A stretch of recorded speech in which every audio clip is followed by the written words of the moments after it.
trust his editing skills.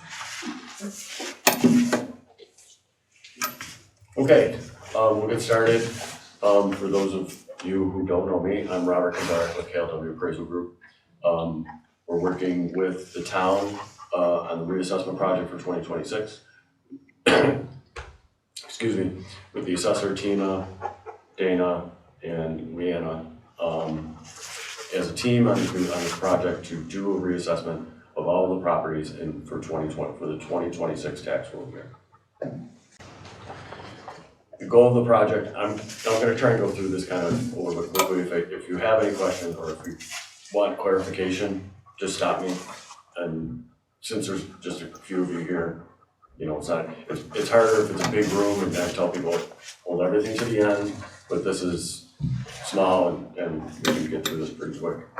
The goal of the project is to create assessment equity. It's to establish uniform, fair, and equitable assessments on all real property in the town. It's important to know that a reassessment does not raise tax levies. A reassessment Reassessment provides an equitable redistribution of the property tax. Which means, taxes are based on, they're ad valorem, ad value, so they're based on value. So all taxes are based on the value of the property. When we talk about taxes and budgets, okay, so if you think about the taxing jurisdiction, whether it's a city, a town, school district, a village, they're responsible to determine what their budget is, okay? And what the budget is the monies that they need to operate, to provide the services for the municipal services or for the schools, the services for the children. What they then do is look at what other revenue sources they have, whether it's grant money, state aid funding, fees, user fees, like for permitting and, whatever they may be. Those revenues are subtracted from the budget, which creates what is called the tax levy. The tax levy is the amount of money that has to be raised through taxation of the property owners.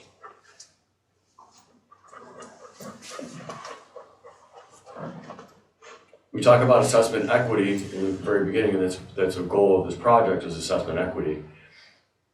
We want to make sure that all properties are assessed at a uniform percent of value, and in this project we want to end up at our percent of value of being 100%. So we want all properties assessed values to be reasonably similar to what the market value is or what they could be sold for. So that when properties with similar values will pay similar taxes. If all assessments are similar to their market value, then everybody's paying their fair share. We don't want to do a reassessment project and overvalue properties because they're paying more than what they should. And we don't want to undervalue properties either because they're not paying what they should. I just have a quick question. Being that COVID inflated everything and now we're in a slight recession, how do you guys take care of that high rise and to find that flat place?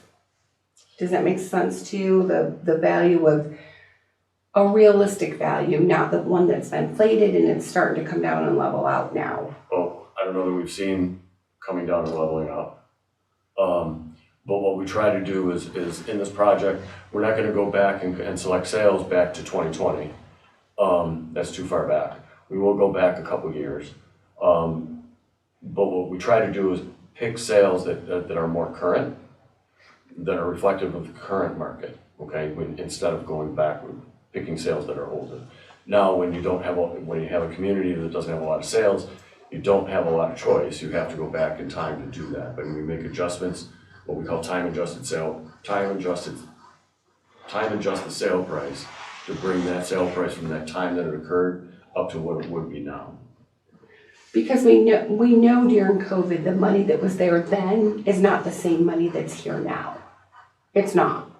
I own a business and you can clearly see that we did have an inflation time. I'm just curious how that's going to find its balance. I understand the raise, but I'm just trying to understand how you're gathering your data. Well, we look at all the sales that occur and evaluate them for whether they're reasonable or not. Now, there are sales that that may occur that you look at, I'm just gonna throw just blank numbers out, right? You look at a neighborhood and a type of house that, there's 4 of them that sell for $500,000, and there's one that sells for 800. Well, why did that sell for 800 when everything else is selling for 5? Okay, so we may take that out of our sales pool just because it doesn't make sense. On the same hand, we may look at a neighborhood and we might have a sale in that same neighborhood that sells for $200,000. But all the information that we have looks like it's an arm's length transaction, looks like it's a sale that should be valuation usable, but it's just so far off of where the median is. We'll take that one and throw that one out as well. So we look at and we throw out the outliers, the things that sell like super high that don't make sense, as well as the ones that sell low. Okay. Thank you.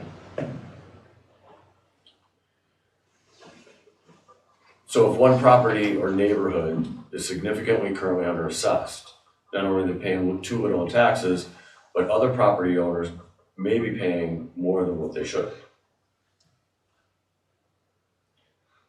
As an example, if you think about property A and property B, similar to property types, say in 2012, they both had a value of $200,000, and their assessed value was $200,000. Fast forward in time. So now property A has appreciated in value and say it's worth $600,000. Property B on the other side of town also appreciated, but only went up to $400,000. Oh, I didn't fix this. I knew it was something I wanted to fix.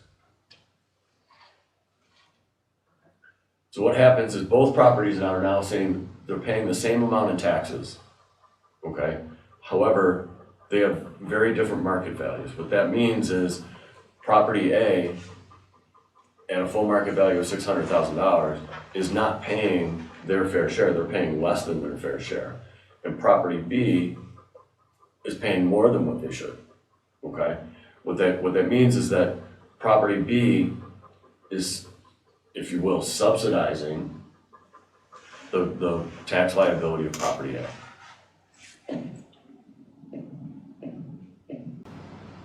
Now, could that be based on location or zoning? It could be a number of different reasons.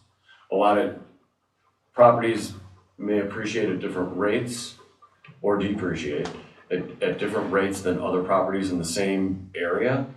So like in the town, there's more than one school district, maybe one school district's more desirable than others. People will pay more money for a house in that school district if they're going to be living there, right? Another area, because it's more rural, may be less appealing than other areas that, have more demand. Well, the areas that have more demand are gonna be selling for more money. So you have to really break down, and we look at neighborhoods, we look at styles. Back in the 70s, the ranch style homes became extremely popular, and they were appreciating and selling at a rate much higher than a colonial or a king, because you start getting into people who are getting elderly, and more of them in the country, they want ranch houses because they don't want to walk up and down stairs. So in a generality, in certain areas, those ranch style houses became much more popular and in demand than a colonial, and they were appreciating in value faster than the colonials on the same street. So even though you're in the same area, different styles and different market acceptance or desirability drove that value. When we talk about market value, it's the most probable price that a property would bring in a competitive and open market under all conditions. Buyer and seller each acting prudently, knowledgeably, and assuming the price is not affected by undue stimulus. So somebody's not forced to sell their property because it might be going into foreclosure or selling to a family member. Those are things that we don't consider those sales as valid sales, and their sales don't reflect market value. How's market value determined? It's important to note the assessor or us, we do not create market value. Market value is determined by market participants, the buyers and sellers. They are the ones that meet and figure out I'll pay this amount of money for the house. The seller's like, no, I need a little bit more. And you negotiate and you come to a price, right? What we do is monitor and analyze the transactions to establish market value estimates for real property within the town. We use comparable sales, preferably in your neighborhood, close to your house, of similar properties that sold, and make adjustment for different variances, physical characteristics, to come up with a determination of what the value would be.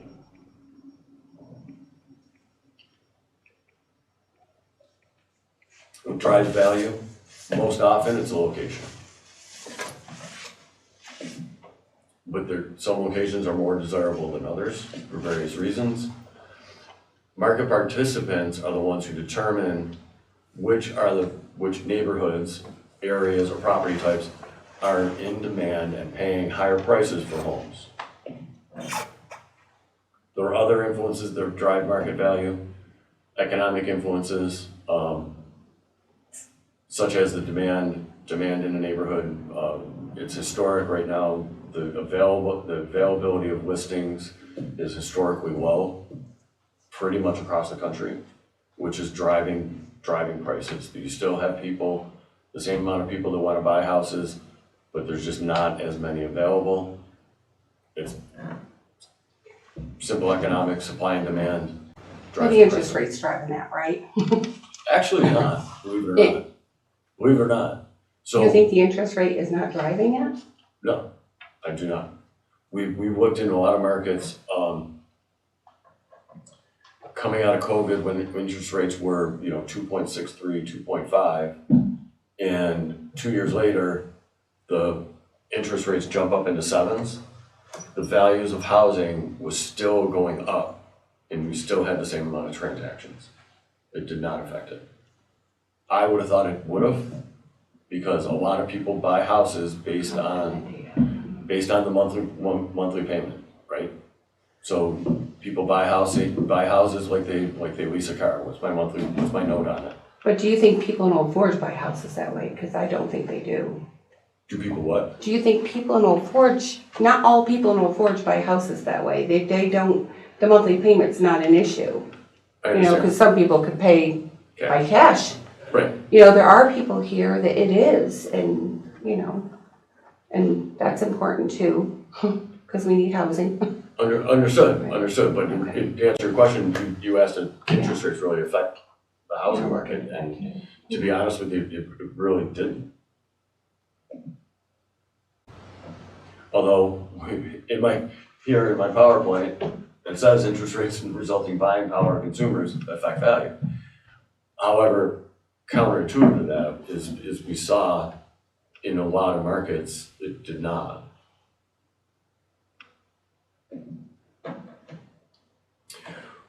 When we do this project and we come up with new assessed values and we mail out assessment disclosure notices, the important question to ask yourself is, our estimate of the new assessed value, is that a reasonable representation of what you'd be able to sell your house for?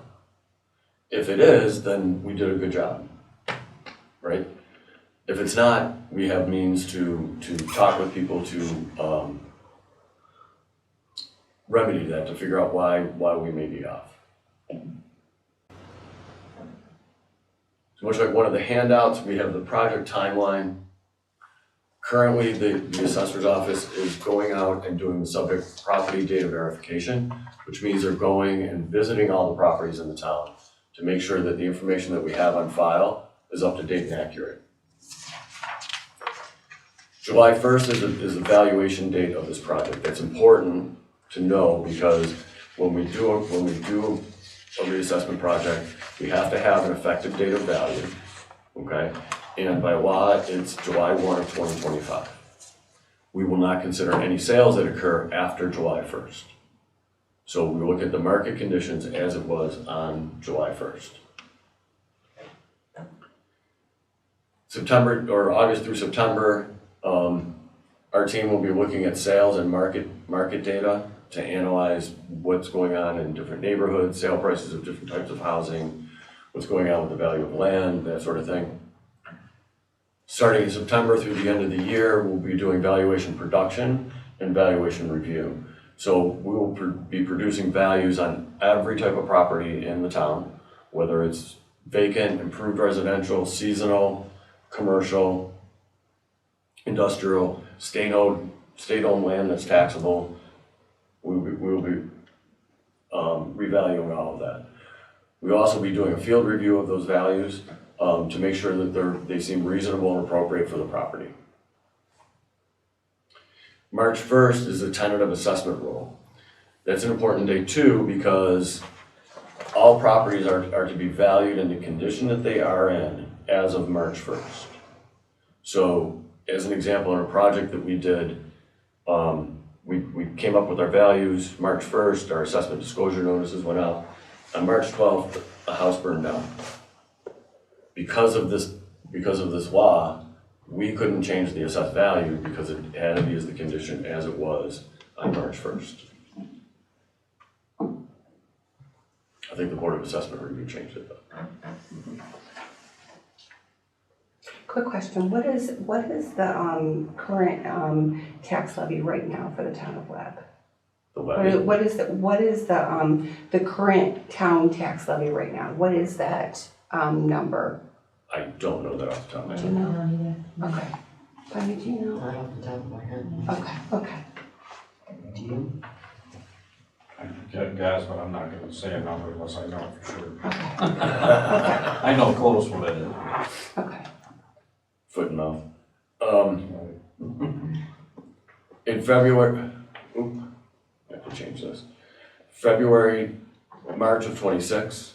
So right around March 1st, we'll be mailing assessment disclosure notices to all the property owners in the town. What that is it will tell you what your current assessed value was for 2025. It also has an estimate of taxes that you paid in 2025. It will also have what your preliminary assessed value is for 2026 and the effect that assessed value would have on your tax liability if all of the assessments were in place for the 2025 calculation. It's confusing, but it's required by law that we do this document, we can't change it. But it's important to note that it's not an estimate of future taxes, it's an estimate of what your tax liability would have been in place if all of our assessments were used for the 2025 tax calculations.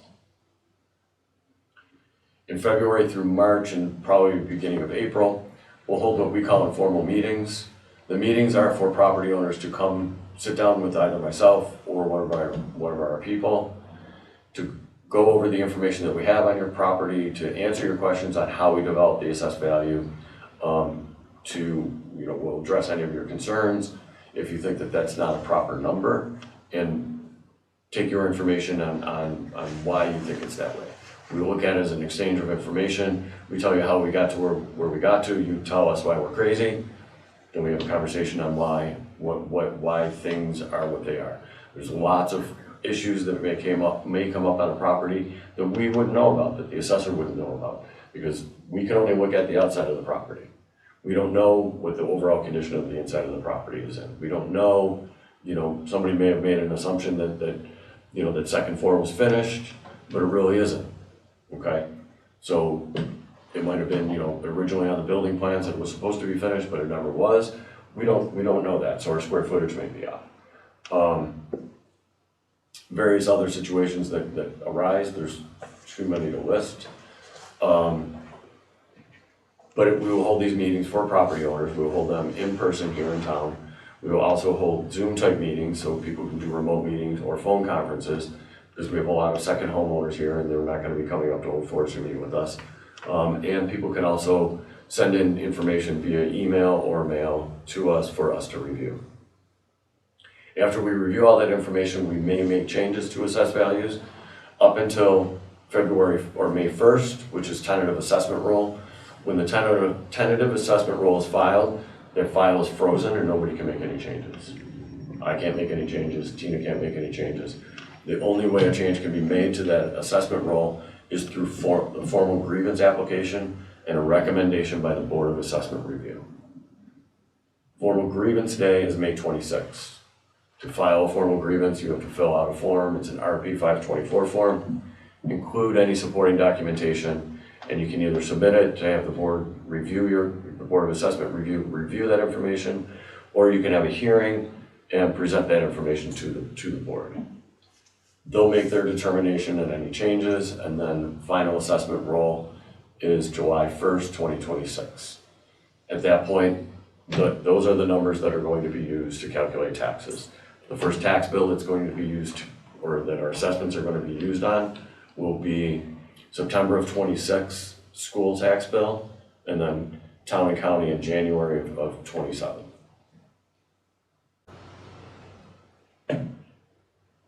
We have additional information available if you want. New York State Office of Real Property Services has a lot of information on reassessment projects, on the job of the assessor, on fair assessments, on exemptions, on everything that has to do with property tax. Herkimer County also has some resources you can check there, but I would go to the Town of Webb's website first on the assessor section. Tina and Leanna and Dana did a great job putting information together on our reassessment project, as well as links to other things like the IMO Image Made Online, which provides information about every property, the inventory that we have on the property, what the assessment is on the property. Once we get to the preliminary assessments in March, those will be published on that website as well. So that it's a good resource to see what you have and whatnot. And with that, I do encourage people to look at that and check their inventory so they can let us know if there's any discrepancies that they see, so that we can either make an appointment to come over and look, or just, whatever. And if you ever need comparables for when you do go to grieve, you can also, there is a link you can click and it brings up your comparables as to what we look at. Right on that image made. It's always a good go-to.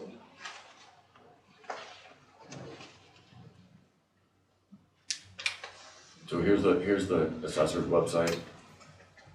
It's not showing. Is that showing? No, sorry.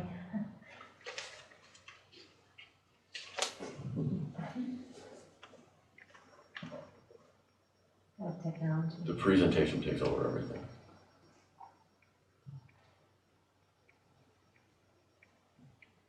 Yay. There it is.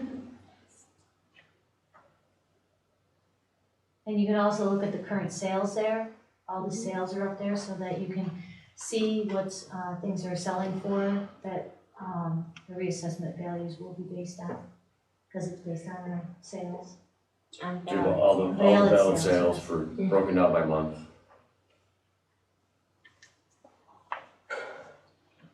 Is there a place, I think my last question, is there a place that you can see what those variables are? Just a general, like we own a business in town, it happens to be on the water. I'm just curious for, what those variables are, and is there a place generally to see what those variables are? I'm just curious how you're coming up with, Commercial is different than residential. So commercial, we look at how the building is being used. And then we do have variables. There's pretty much only 4. It's the location, whether it's, normal, superior, or inferior.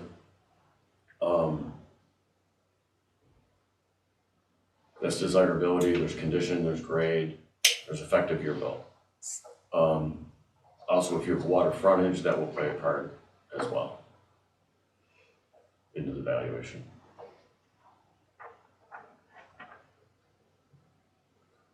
But the sales, I don't know, do you want commercial sales? No, No. so how, yeah. that will be a challenge. Mm-hmm. And commercial is much different animals. We have to look at, we come up with sales and to look at sales that occurred, what their sale price per square foot for the building type and how it's being used. And we'll look outside, we'll look in the region more so.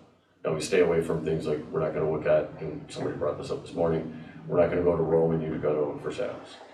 We're gonna stay, pretty much within the park, similar type communities, to develop our sales book, if you will, our sales. Because I will say in a business end, interest rates do make a huge difference on what people. Oh, that one's a huge one, right? much bigger, Huge. much bigger, because Yeah. it's, yes. In the Just wondering commercial what those world, would be. especially when you're looking at the income approach to the value, okay? Right. You're making, it's funny, so Julie, I have commercial partners and they're also part of this team. And we have conversations about it, and the amount, your tax liability plays a big role because it goes to your net operating income, right? Yep. Same thing with your mortgage costs. It goes in addition to like all your maintenance and everything, all your reserves and all that stuff, right? So it does make a bigger difference, but business owners are more analytical in their determining what the value of that property is. Where residential properties are, we all start out this way. Like, okay, I'm gonna buy a house and I'm gonna pay, between this and this price per square foot, right? Or they look at this house and like, okay, they're asking this, that comes down to this price per square foot. This house down the street looks, very similar. What did it sell for? And then, the personal side gets into it. The wife loves the kitchen and will not settle for any other house no matter what they're asking for. And then things, the logic goes out the window. And people make. That's where the bidding wars go in. Right. Change the brackets. Right, so we're a commercial property that happens less often because it's more of an it's a business decision. It's okay, is this net operating income, is this expense ratio for this type of property reasonable for me to do what I want to do? And being a seasonal town, it surely is a concern, I would think, to several business owners, I would think. Right. So, we'll look at properties that are of similar nature to come up with values on the commercial property.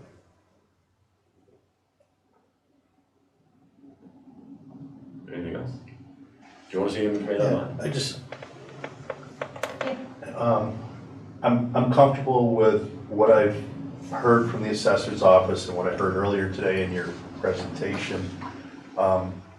Where I'm somewhat confused, and I want to back up to what Vicki had talked about, was this whole tax levy thing, where that comes into play, because at some point all of this has to tie into the town budget.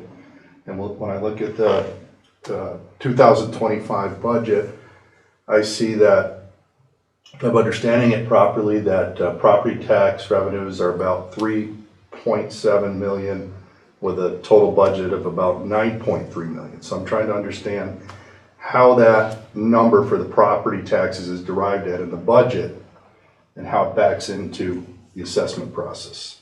Okay, so we'll go back to the budget itself is the amount of money necessary for the town to operate. Okay. To provide garbage pickup, snow plowing, shovel plowing, or sidewalk plowing. The final number is what you're saying. That is the number that is necessary. Okay. Now the town may get grant money, they may get outside funding money, you get sales tax revenue, you get, I don't even know what else. Fees from permitting, okay? All of that is subtracted from the budget. That total dollar amount is subtracted from the budget. The remaining is the levy.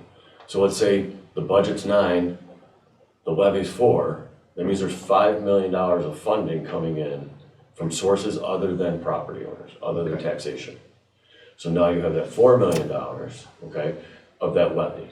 Which is the number that's needed to meet the total budget. That's what remains. What's remaining? Right.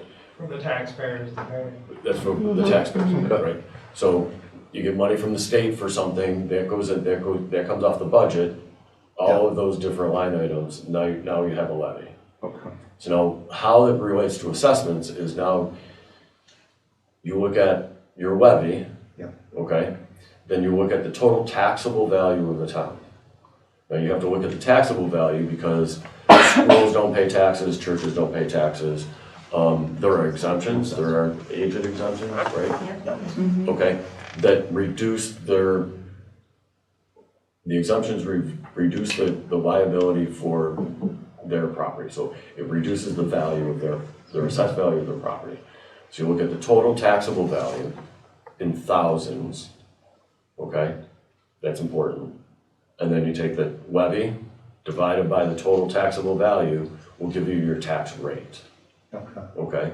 Then that rate is applied to each individual property. okay. per thousand. So if you think, So there's some information that you're not necessarily seeing in the budget, in the final budget, that's being used in the determination process, taking into consideration everything. In other words, the total taxes collected, or total value of properties in the town. That's a whole entirely different number. right, That's not actually on the budget itself. I don't know what your budget document. That wouldn't be on the budget, would it?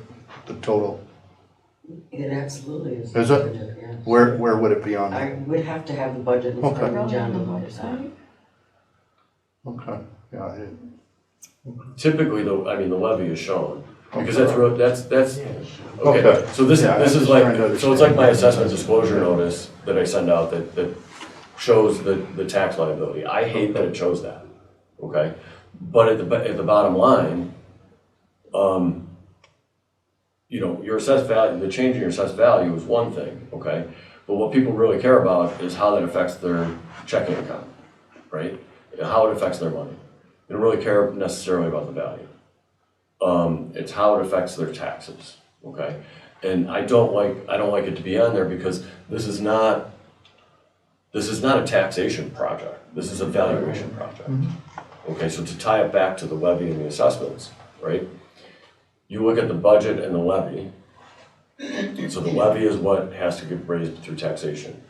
And your taxable value gives you take your levy divided take your levy divided by the taxable value will give you the tax rate, okay? So if you think of it as a piece of pie, Yeah. each slice is a tax rate, right? However, whatever the value of your property says how many slices you're getting, or how many slices you're responsible for, is a better way to look at it, right? So when people think that, the town's doing reassessment because they want to raise more money, these things are determined independently. So the taxable value is determined independent of the budget or levy. And the levy nothing comes into the calculation, or the taxable value of the town comes into the calculation to determine what the levy is. And they're done at different times. Right. So the budget and levy will be done before the end of the year. And will go into effect in January 1st. Our numbers are not into effect until July 1st. Okay, so when they're figuring out their budget and budget and levy, we won't even have a total taxable value of the town yet. So it's not like Bonnie can call me and be like, hey, you gotta give me the drop, right? What's it gonna be? Right. No, I understand. They're independent of each other, but ultimately it's going to come together at some point, and the end user is going to question how all of it came together, Right. and what the Correct. net result is. Correct. So, Or by going through and doing everybody's property right. that goes up, then that tax rate has to come down. And that's why I said I was comfortable with everything that was presented. I'm trying to, the big picture where all this ties into the other half of the equation. The way I look at this is it's just making things equitable and fair for all so that we're all paying our fair share. Because I don't think it's right that you should pay more than or I should pay more than you. It's just everybody, we're in this community together to live here. We need to work together and do what we need to do to have an equitable role. Right. And it's, so I own property in New York State, and, across the country, everything is, the property taxes that we pay is based on the value of our property. We can't change that. I live in New York State, I pay the same taxes. You know, it's calculated the same way. It all comes down to watching what, our governments are doing. And Herkimer, I think, has, like, so we pay town, county, and school. And correct me if I'm wrong, but Herkimer has the highest rate out of all three. It's 5%, I will say. So most of our money goes to Herkimer, not us. And even about 5% to Herkimer. We are stuck with only so much we can raise taxes anyways per year. They have caps, There's cap, and that's yeah. why they make caps. And there's a lot of increases when you go through the budget. That's why it's hard to spit out numbers and all that, but there's things that we have to go through that. Health insurance, boom. Well, that was a huge chunk that now we gotta find a different spot to put things. It's an interesting. It's a challenge. It's a challenge. Huge for challenge. And we It's can a all, challenge. we can all relate to that on a small scale of our own home budgets. I mean, everything Inflation goes has up not every been a year. good thing And, across the you know, board. Yeah, so we Inflated. can't fault the town It's or not good anybody price. for needing to raise money to pay for the things, because everything costs more. You know, we see A that at the lot of grocery times store. you're just guessing, fuel prices, things like that, you're taking a guess. Well, I think that's why I'm really trying to understand now, because I plan everything, all my budget a year ahead of time. I'm not, next year, I'm already here for next year. And I'm like, what's that gonna look like? You know, you can't pull it out of the air. You gotta figure that, I need to figure that out now, not 2 months before it's due. Right. You know, businesses are not doing this at the last minute. We're always 3-4 Right. seasons ahead. Trying to forecast. Yeah, Yeah. forecast. Yeah. Yes. I mean, maybe at one of the meetings or in the future, maybe, I mean, I'm trying in my head, because you're trying to get everybody up to 100% correct. Right. I mean, for me, I'm looking at mine going, well, what does that 100% really look like? You know, based on all the criteria that you put into it to get it to that 100, what does that really going to look like, you know? Is that gonna be a double? Is it gonna be 2/3? You know, understanding from the levy to the 100% is a huge variable. The problem is you can't estimate what the rate will be. Because I don't even know what the variables are. So it's at somebody else's will, what I've gotta figure out how to come up with. You know, on a seasonal Well, and business, just it's- saying. It's kind of unknown, Yeah. because we have, you have properties that are selling it at more than double their assessed value. And you have other properties that are not. And there's So, properties that are saying, yeah, I understand, I'm with you. so, that is that's what we would call an inequitable situation. Okay, so if everything was selling for 40% above their assessed value across the board, that would be pretty easy. Because then you know that just about everything is going to increase 40%. And it's unique up here compared to other places. I own homes other places. It's unique up here. We're seeing things selling for more than double. Uh-huh. And especially depending upon its location. Waterfront Yep. is selling, I mean, it's ridiculous. I'm with you. Some of it's like mind-blowing to me. And to I mean, them, even it's my- nothing. even my That own is- neighborhood. Bucket. You know, my neighbor just sold her house for $460. I'm like, wow, you know? It's hard for me to even wrap my mind And around drawing as people a who are still homeowner. for affordable housing. I mean, we need people to come, we need them to work, we need them to live, Right, you know? but But yeah. I appreciate you answering all my questions very much. Thank you. I wish I had. Trying to I wish I help could me tell you- understand some of it. I wish I could tell you what the variables are gonna be, but Mm-hmm. it's so difficult to really know what it's gonna be. Especially when you look at, we've seen kind of, again, a rule of thumb, it's not specific to any property, so that I don't wanna,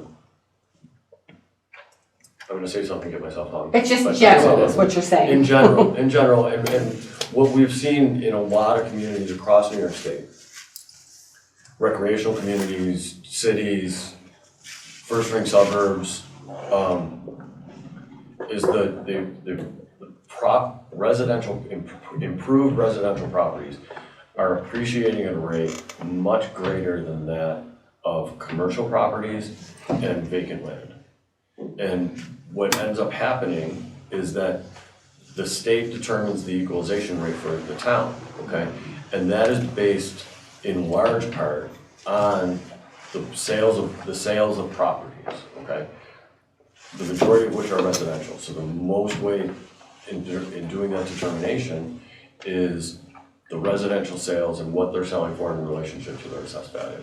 Then that gets applied to every property, whether it's commercial, vacant, all the, all the rural section 8 that don't pay taxes, it's applied to them too, right? To have an estimated market value. Where your commercial properties are not appreciating at that rate. They're not. And in some cases, their values are dropping. You know, you're looking in large, for cities, first-ring suburbs, the value of office space has plummeted. There's so much vacant office space.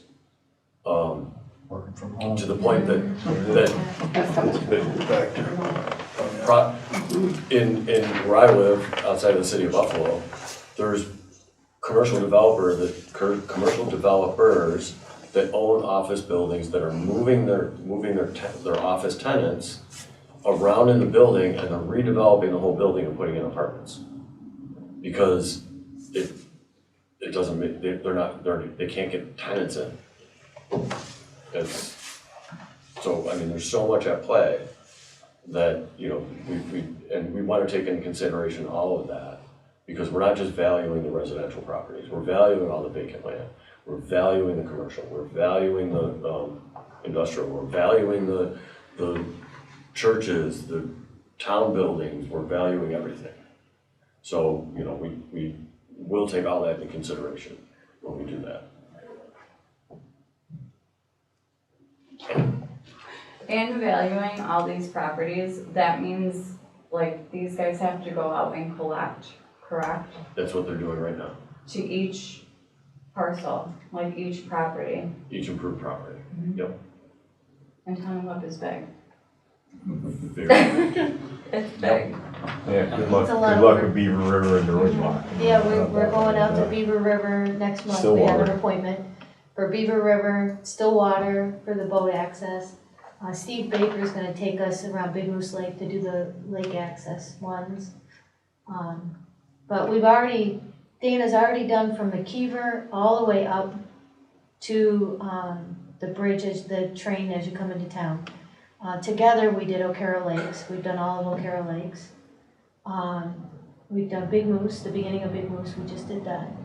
All the way up to, where did we go? Up to the top of the hill before, right, or after? I get lost. I'm My learning gosh, more and the more about train. this town than I ever thought I would. I've lived here a long time, I keep learning new stuff. That's the cool part about doing these projects, is you learn But a lot. You see more than you want to see.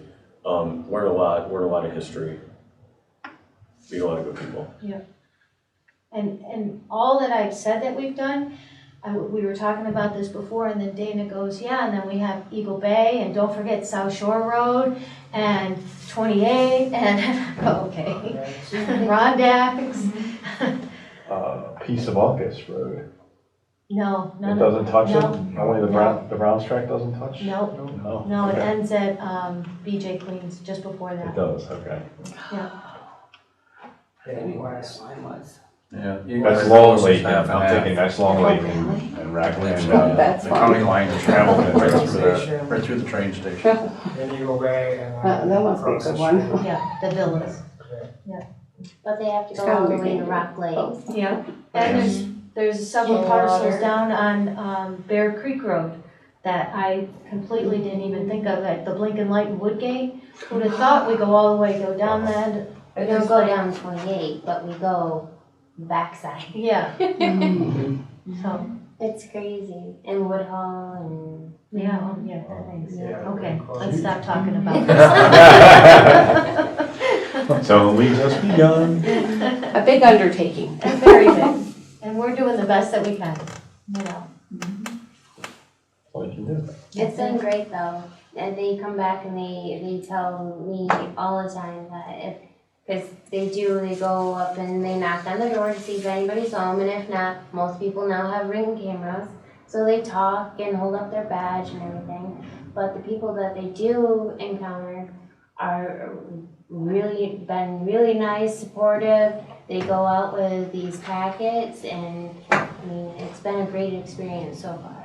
Yes, And honestly. as far as anybody calling in, wanting appointments, or even like non-permitted properties, meaning they would like us to not enter their property, we can just take pictures from the right of way. They've been extremely pleasant, so it is quite surprising how well everybody is taking this reassessment. It's been a very good experience so far. So far. So far. I don't want to jinx myself. Until the numbers come out. It all Yeah. changes. I hope No, not. I'm just I kidding. hope It doesn't. It doesn't. It really doesn't. I hope not. You get a handful of people that, Yeah. we call it the vocal minority, that, you know,